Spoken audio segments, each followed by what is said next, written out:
आज हम पढ़ेंगे central board of Secondary education CBSE के बारे में।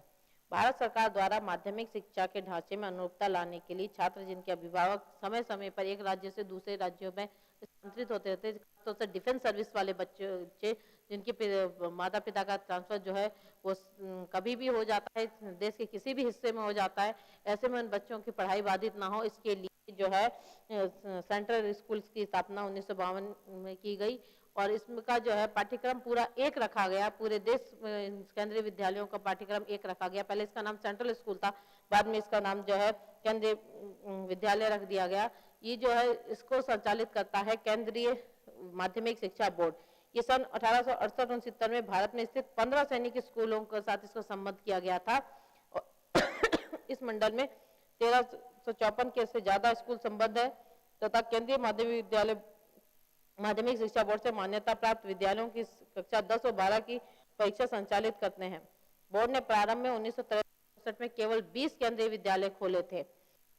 1965 में पंजीकृत सोसाइटी केंद्रीय विद्यालय संगठन का किया गया और केंद्रीय विद्यालय संगठन केवी जिसे आज कहा जाता है, वो संगठन मानव विकास मंत्रालय नई दिल्ली के अंतर्गत आने वाला एक स्वायत्त शासी निकाय है।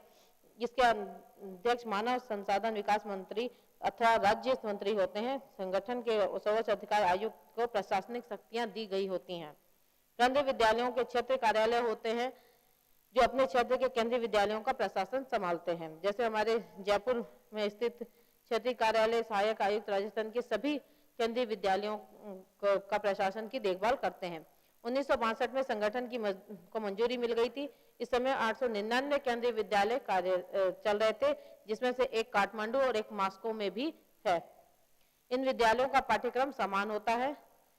केंद्रीय माध्यमिक विद्यालय के कार्य तथा विशेषताएं। केंद्रीय माध्यमिक विद्यालय बोर्ड से मान्यता प्राप्त विद्यालयों की कक्षा 10 व 12 की परीक्षा आयोजित करवाते हैं। इनमें पूरे देश में पाठ्यक्रम एक ही समान होता है। इनके लिए पुस्तकें जो है एनसीईआरटी द्वारा प्रकाशित की जाती हैं। इसमें केंद्रीय विद्यालय में संबंध केंद्र 8 से कक्षा 8 तक तो छात्रों के लिए निःशुल्क शिक्षा और कक्षा 12 तक के लिए छात्राओं के लिए निःशुल्क शिक्षा का प्रावधान है और अनुसूचित जाति व जनजाति के छात्रों के लिए भी फीस में छूट का प्रावधान है। केंद्रीय माध्यमिक शिक्षा मंडल में केंद्रीय छात्र व छात्राएं साथ अध्ययन करते हैं। ये जो है कोएड स्कूल्स होते हैं और ये द्विभाषी होते हैं। इसमें इंग्लिश मीडियम और हिंदी मीडियम दोनों भाषाओं में पढ़ाया जाता है। यहाँ व्यावसायिक पाठ्यक्रम भी चलाए जाते हैं। केंद्रीय विद्यालय जो है वो द्वितीय वेतन आयोग के अनुशंसा पे भारत सरकार द्वारा केंद्रीय विद्यालय खोले गए थे। इन विद्यालयों का पाठ्यक्रम तथा शिक्षण का माध्यम समान है। इनमें कक्षा 8 तक निःशुल्क शिक्षा प्रदान की जाती है। 9 से 11 तक की कक्षाओं का शुल्क निर्धारण बालकों के अभिभावकों के वेतन के आधार पर किया जाता है। फिर central advisory board of education CABE। केंद्रीय शिक्षा परामर्शदाता मंडल की स्थापना कलकत्ता विश्वविद्यालय आयोग 1917-18 की अनुशंसा के आधार पर की गई थी। इसी अनुशंसा के आधार पर 1919 में एक एक्ट पारित हुआ जिसके अधीन शिक्षा मुख्यतः राज्य का विषय बन गई तथा केंद्र सरकार की भूमिका परिवर्तित हो गई।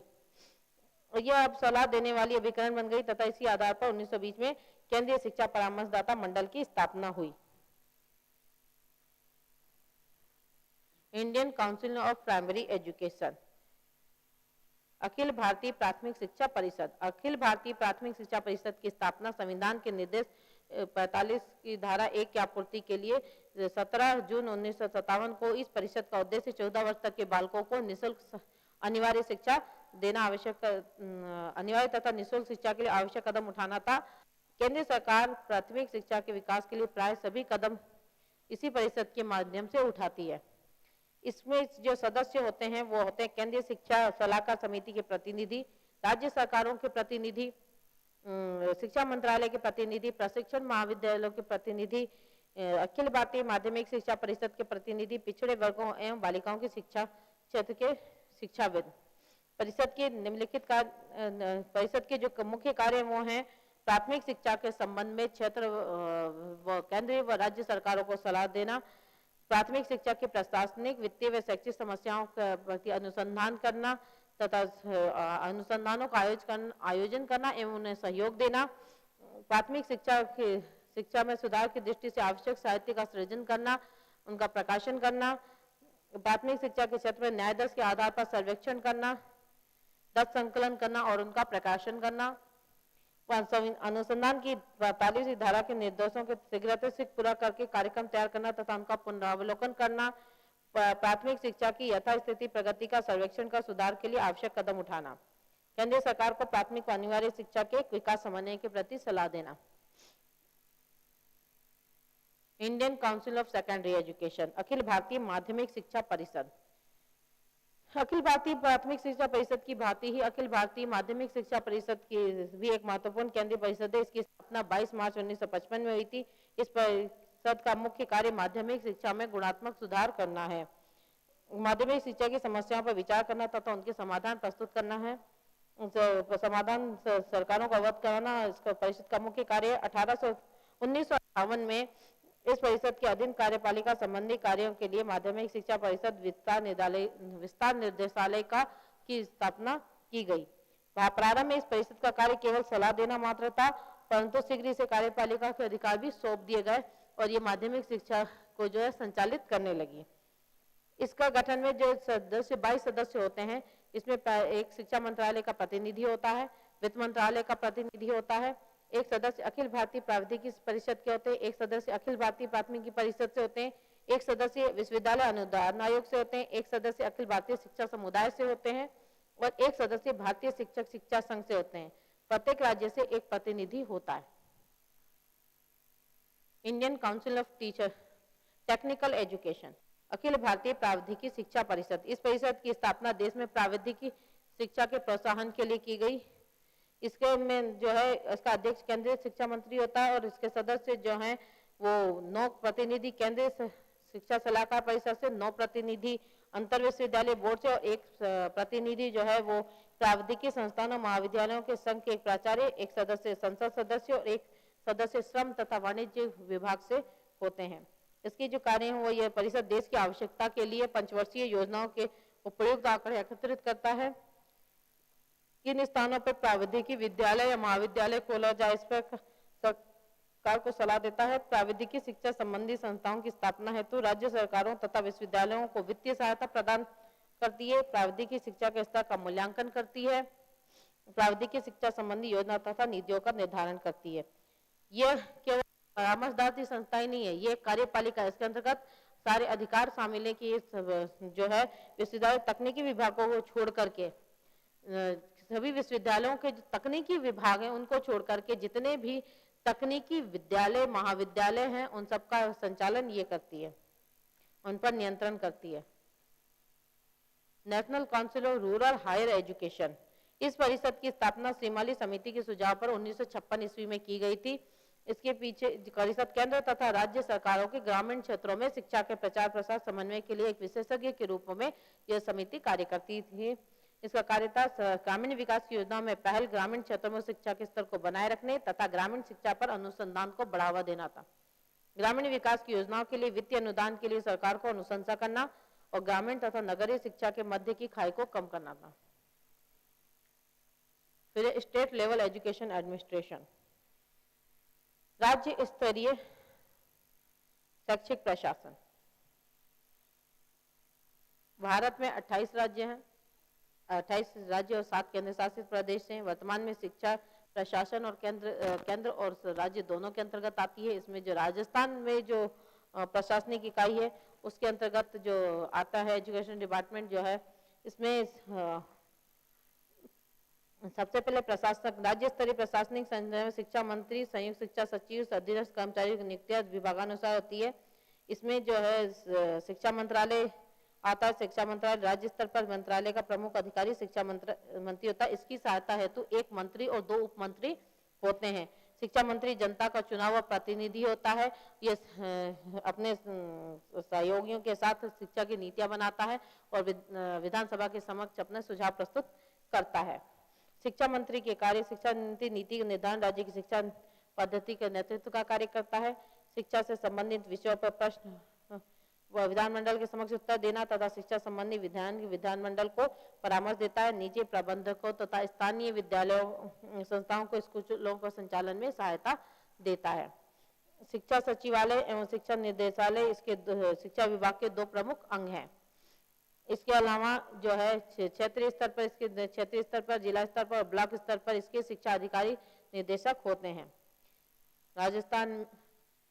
Rajasthan education department state level education agency में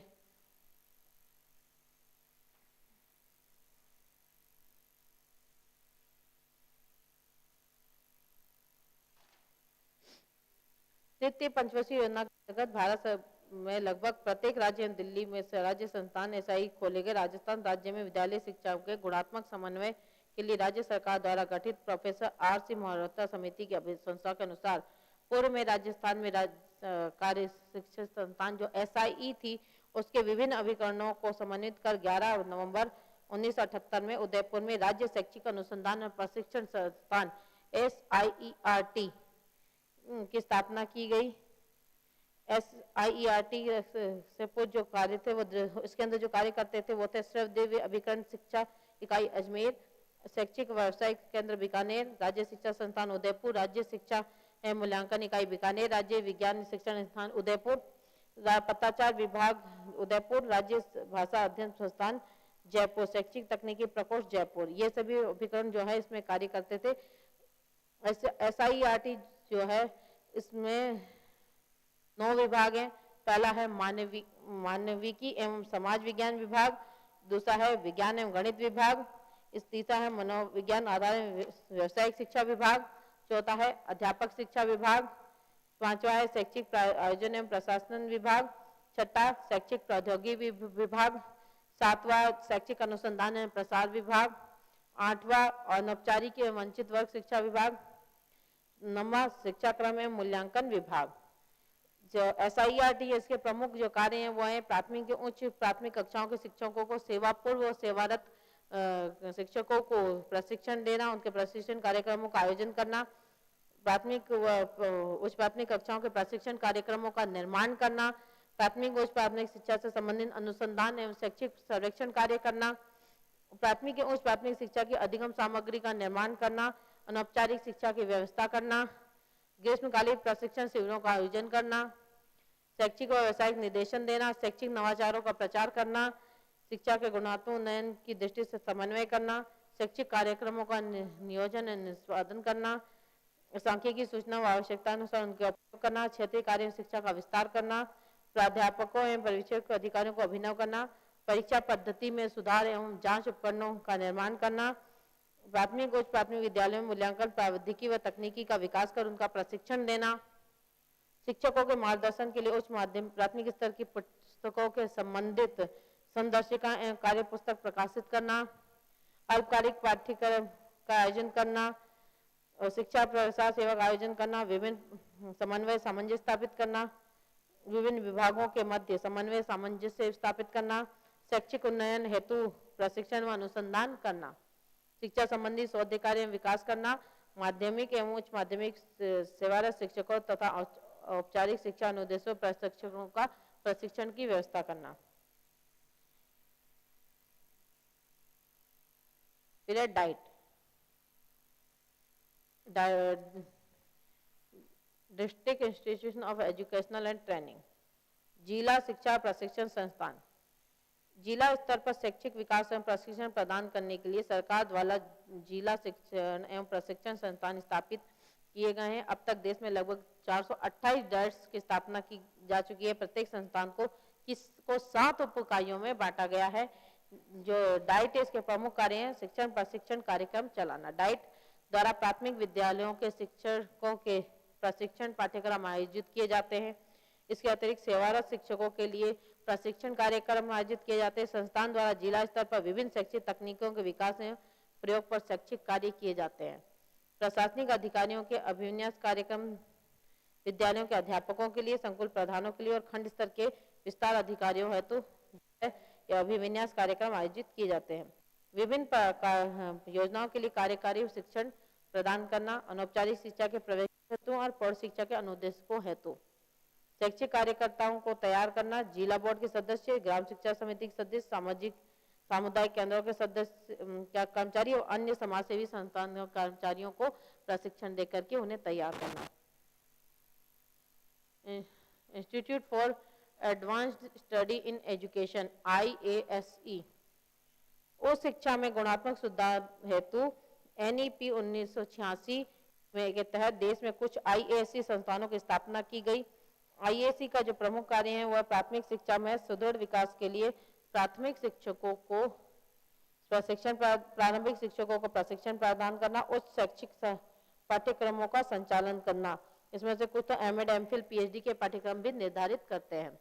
सेवाकालिक कार्यक्रम संस्थान द्वारा निम्न सेवाकालिक कार्यक्रमों का भी संचालित किया जाता है। प्राथमिक एवं माध्यमिक शिक्षकों, प्रधानाध्यापकों में विद्यालयों के पर्यवेक्षकों हेतु प्रशिक्षण का कार्य किया जाता है। शैक्षिक प्रौद्योगिकी के प्रशिक्षण कार्य शिक्षा के क्षेत्र में नवीन शोधन अनुसंधान कार्यों को संपादित किया जाता है। संस्थानों द्वारा सेवाकालिक एवं सेवापूर्व शिक्षकों के कौशल के विकास हेतु विशिष्ट प्रशिक्षण शिविरों का आयोजन किया जाता है। College of teacher education CTE NEP 1986 के अंतर्गत IASE की तरह कुछ शिक्षक महाविद्यालयों को CTE में पदोन्नत कर दिया गया। शिक्षक महाविद्यालय जो है वो शिक्षकों को प्रशिक्षण प्रदान करते हैं। शिक्षक महाविद्यालयों के प्रमुख कार्य शिक्षकों को प्रशिक्षण प्रदान करना है। ये पूर्व सेवाकालीन दोनों प्रकार के शिक्षकों को शिक्षा प्रदान करते हैं। सेवाकालीन माध्यमिक शिक्षकों हैं तो अल्पावधि के अभिविन्यासों का आयोजन भी शिक्षा महाविद्यालयों द्वारा किया जाता है। माध्यमिक विद्यालयों संकुलों अलग अलग शिक्षकों को शैक्षिक विस्तार और शैक्षिक समस्याओं के समाधान हेतु महाविद्यालय स्थापित करने में मदद करता है। शिक्षा प्रक्रिया को प्रभावी बनाने के लिए शिक्षा के विभिन्न प्रकार के नवाचार भी CTE का कार्य अपेक्षित है। स्टेट एजुकेशन एडवाइजरी बोर्ड, राज्य परामर्शदाता मंडल, राज्य सरकार को शिक्षा संबंधी मामलों में अलग अलग तरह जो परामर्श मंडल हैं वो देते हैं और कई बार एक ही जो है मंडल देता है, परामर्श देता है। कुछ राज्यों में अलग अलग विभागों के अलग अलग परामर्श मंडल है और कुछ में एक ही जो विभागीय सारे कार्य करता है। इस माध्यमिक शिक्षा आयोग ने जो है उसने भी इसकी सिफारिश की थी और उसी की सिफारिश पर यह आयोग जो मंडल है वो स्थापित किया गया। Rajasthan board of Secondary education, Rajasthan माध्यमिक शिक्षा बोर्ड, प्रत्येक राज्य में केंद्रीय शिक्षा बोर्ड बना हुआ है। उसी तरह राज्य में भी माध्यमिक शिक्षा बोर्ड बने हुए हैं। उसमें जब राजस्थान माध्यमिक शिक्षा बोर्ड की स्थापना 1957 में हुई, जिसका मुख्यालय जो है वो अजमेर में स्थित है। बोर्ड का एक अध्यक्ष होता है जिसकी नियुक्ति राज्य सरकार द्वारा 3 वर्ष के लिए की जाती है। इसके अतिरिक्त शिक्षाविद जो है इसके सदस्य होते हैं जो एक प्रशासनिक से बोर्ड की संचालन नैतिक सचिव की नियुक्ति की जाती है जो एक प्रशासनिक सेवा का अधिकारी होता है। बोर्ड में कार्य प्रणाली को सुचारू रूप से चलाने के लिए विभिन्न समितियां बनी हुई हैं। बोर्ड के अध्यक्ष सदस्य मिलकर पाठ्यक्रम समिति का गठन करते हैं। बोर्ड के सदस्य मिलकर शैक्षिक कार्यों के अतिरिक्त निरीक्षण कार्य, विद्यालयों को क्रमान्वित करने, निरीक्षण करने, परीक्षा केंद्रों की स्थापना करने, उनका निरीक्षण करने का कार्य भी इसके द्वारा किया जाता है। इसके अतिरिक्त इनके द्वारा दूरस्थ शिक्षा हेतु मुक्त विद्यालय भी चलाया जाता है। माध्यमिक एवं उच्च माध्यमिक विद्यालयों के संचालन हेतु बोर्ड अपने मानदंडों के आधार पर विद्यालयों को मान्यता प्रदान करता है। उनका निरीक्षण एवं अवलोकन का कार्य माध्यमिक शिक्षा बोर्ड द्वारा किया जाता है। माध्यमिक शिक्षा के विकास और राज्य की आवश्यकता के अनुसार बोर्ड 12वीं तक पाठ्यक्रम निर्धारित करता है। इसके अतिरिक्त समय समय पर पाठ्यक्रम के अनुसार परिवर्तन भी बोर्ड द्वारा किए जाते हैं। बोर्ड द्वारा माध्यमिक शिक्षा के लिए विभिन्न विकास कार्यक्रमों का आयोजन किया जाता है। शिक्षा में सुधार हेतु विभिन्न कार्यक्रम तैयार किए जाते हैं। शिक्षकों की कुशलता बढ़ाने हेतु प्रशिक्षण शिविरों का भी आयोजन किया जाता है। बोर्ड द्वारा निर्धारित पाठ्यक्रम के अनुसार पुस्तकें प्रकाशित की जाती हैं। माध्यमिक शिक्षा बोर्ड द्वारा 10th और 12th की बोर्ड की परीक्षाएं आयोजित की जाती हैं। प्रश्न पत्र बनवाए जाते हैं, कॉपी चेक करवाई जाती है, परिणाम घोषित किया जाता है।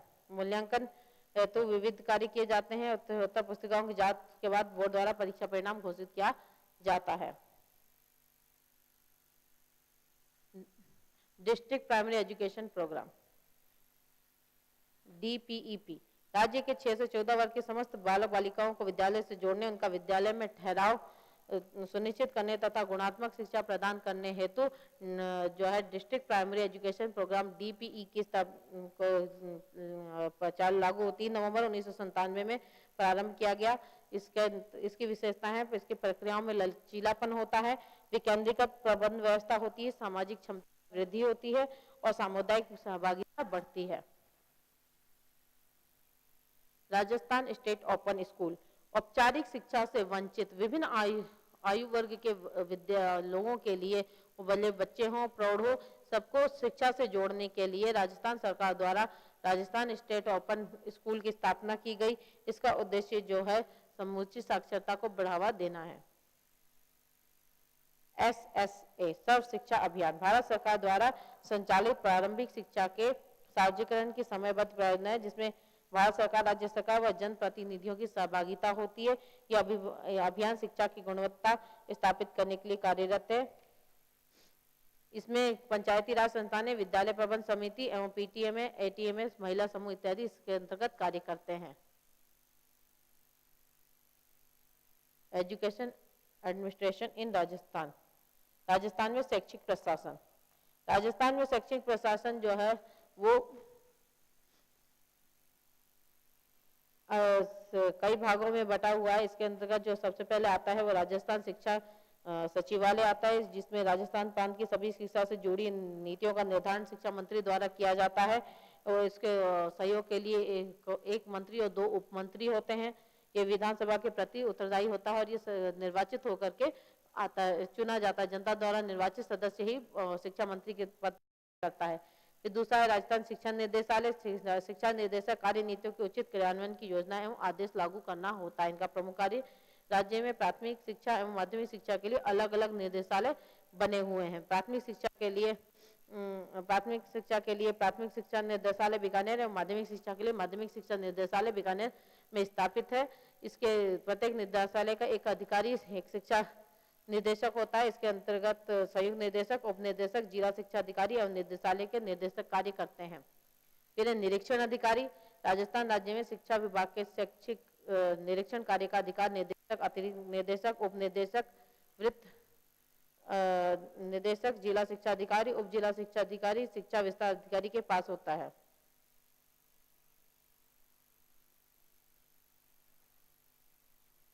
Education administration and the local level. स्थानीय स्तर पर शैक्षिक प्रशासन। स्थानीय स्तर पर शैक्षिक प्रशासन जो है वो हम 2 भागों में बांटते हैं, एक जिला परिषद स्तर पर और एक दूसरा नगर पालिका स्तर पर। जिला परिषद स्तर पर जो कार्य है वो जिला बोर्ड या ग्राम पंचायत या ग्राम समिति करती है और नगर पालिका स्तर पर जो है अधिकृत नगर पालिका और अनाधिकृत नगर पालिका इसका जो एजुकेशन से संबंधित व्यवस्थाएं करती है। पंचायत समिति ग्राम पंचायत और जिला परिषद के मध्य के कड़ी का काम करती है। इसे क्षेत्र समिति भी कहा जाता है। भारत में ग्रामीण क्षेत्रों में प्राथमिक शिक्षा के प्रशासन के लिए जिला परिषदों को अधिकृत किया गया है। इसमें जो 2 प्रकार की शासन प्रणाली है, जिला परिषद और जिला ग्राम पंचायत या ग्राम सभा।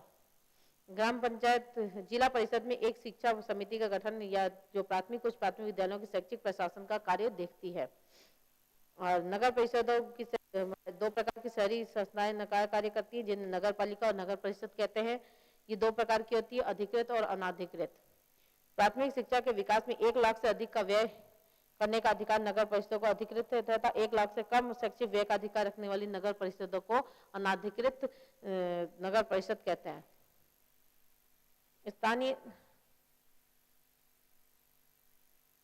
स्थानीय निकायों के कार्य। शिक्षकों की नियुक्ति करना।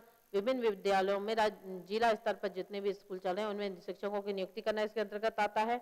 गैर शैक्षिक कर्मचारियों की नियुक्ति करना, सेवा शर्तें निर्धारित करना, पाठ्यक्रम का निर्धारण, पुस्तकों को लागू करने का अधिकार राज्य को है, किंतु यदि सरकार के पास 2 या 2 से अधिक पुस्तकों का निर्धारण करती है तो स्थानीय निकाय अपनी स्वेच्छा से पाठ्य पुस्तक चुन सकते हैं। शिक्षकों के स्थानांतरण का कार्य करती है। शिक्षक संसाधन उपलब्ध करवाना। स्थानीय निकायों द्वारा अधीनस्थ विद्यालय हेतु आवश्यक संसाधनों, खेल का मैदान, पुस्तकें, उपकरण आदि उपलब्ध करवाए जाते हैं। शैक्षिक विस्तार कार्यक्रम। शैक्षिक विस्तार को बढ़ाने के लिए स्थानीय निकायों द्वारा शैक्षिक विस्तार कार्य भी किया जाता है और इससे नवीन विद्यालयों की स्थापना, शैक्षिक योजनाओं के निर्माण और क्रियान्वयन इत्यादि इसके अंतर्गत शामिल होते हैं। अब role of non government agencies, गैर सरकारी अभिकरणों की भूमिका। हमारे देश में प्राचीन काल से ही शिक्षा जो है गैर सरकारी अभिकरणों की भूमिका रही है। 17वीं शताब्दी में ईस्ट इंडिया कंपनी ने अपना वर्चस्व स्थापित किया, लेकिन शैक्षिक उत्तरदायित्व के लिए कभी भी अपना कदम नहीं उठाया। तब भी धार्मिक संस्थाएं ही जो है वो स्कूल चलाया करती थी, मिशनरीज स्कूल चलाया करती थी। सरकार की तरफ से शिक्षा का कोई प्रबंध नहीं किया गया था। 18वीं और 19वीं शताब्दी में अनेक शिक्षाविदों ने शैक्षिक विकास हेतु संस्थाओं की स्थापना की। राष्ट्रीय आंदोलन के दौरान शैक्षिक अनुदान समाप्त कर दिए गए, लेकिन स्वतंत्रता प्राप्ति के बाद शैक्षिक अनुदान की प्रणाली को पुनः लागू किया गया, जो कि अब निरंतर चलता आ रहा है। गैर सरकारी अभिकरण का महत्व है। प्रजातंत्र में सार्वजनिक शिक्षा है तो गैर सरकारी अभिकरणों की भूमिका वांछनीय है, क्योंकि सारे जो है जिस हिसाब से हमारे देश में जनसंख्या है, जितना हमारे रिसोर्सेज है, उसमें हम सारा शिक्षा का व्यय जो है वो गवर्नमेंट नहीं अफोर्ड कर सकती। उसके लिए ये जो है मुश्किल कार्य है। तो ऐसे में अगर गैर सरकारी जो अभिकरण है वो कार्य करेंगे तो शिक्षा को प्रसार को जो है गति प्रदान की जा सकती है। स्थानीय एवं आवश्यकता की पूर्ति में गैर सरकारी अभिकरणों की भूमिका प्राय सफल रहती है। गैर सरकारी अभिकरणों द्वारा शैक्षिक विकास में प्रवृत्त नवीन अवधारणाओं को सर्वप्रथम अपनाया जाता है। गैर सरकारी अभिकरण सेवा में नवीन प्रदान करते हैं। गैर सरकारी अभिकरणों द्वारा शैक्षिक व्यवस्था में साझेदारी करने से सरकार पर शैक्षिक व्यय का दबाव कम हो जाता है। यदि किसी क्षेत्र में निजी विद्यालय भी खोल दिए जाए, निजी शिक्षण संस्थाएं भी खोल दी जाए, तो ऐसे में जो है सरकार के ऊपर शिक्षा पर किए जाने वाले व्यय में का जो दबाव है वो कम हो जाएगा। उन्हें कम स्कूल्स और महाविद्यालय खोलने पड़ेंगे, और इससे जो है बचा हुआ धन या जो है हम विकास के दूसरे जो क्षेत्र है उनमें लगा सकेंगे। गैर सरकारी अभिकरणों द्वारा शैक्षिक व्यवस्था में प्राय अधिक लचीलापन, गुणवत्ता, वातावरण प्रदान किया जाता है।